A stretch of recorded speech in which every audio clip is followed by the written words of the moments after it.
శివరాత్రిని ఎట్లా చూడాలి? ఇప్పుడు సద్గురు రాకముందుకు శివరాత్రి ఇంత ఘనంగా ఈ భారతదేశంలో జరగలేదు.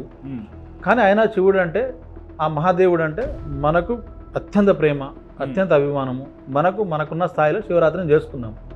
ఇలా సద్గురు వచ్చిన తర్వాత ఆదియోగి అని తీసుకొచ్చి, లింగభైరవి అని తీసుకొచ్చి చెప్పేసేసి, ధ్యానలింగం అని తీసుకొచ్చేసేసి, అంటే మన శివరాత్రిని లేదా మన సనాతన ధర్మాన్ని ప్రపంచం మొత్తాన్ని పరిచయం చేస్తున్నాడు. ప్రపంచ స్థాయిలో సెలబ్రిటీస్ వస్తున్నారు.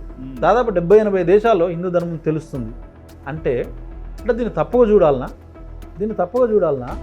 లేదా ధర్మం అనేది ప్రపంచ దేశాలకు తెలుస్తుంది. ఒకప్పుడు వివేకానంద ఉంటే ఈస్ట్ నుంచి వెస్ట్ దాకా మన సనాతన ధర్మం పోయింది.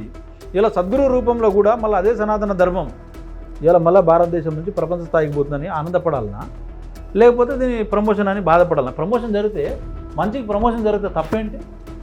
మంచికి ప్రమోషన్ జరిగితే తప్పేంటి? ధర్మానికి ప్రమోషన్ జరిగితే తప్పేంటి? జాతీయతకు ప్రమోషన్ జరిగితే తప్పేంటి అంటున్నాను నేను. తప్పేంటి? వస్తారు, సెలబ్రిటీస్ వస్తారు. వస్తే నేను సామాన్యుని రావద్దని చెప్పాడు Sadhguru. Everybody has an entry. Everybody has an entry. Common man can come, collector can come, prime minister can come, everybody can come. When everybody is allowed, what is your problem అంటున్నాను నేను.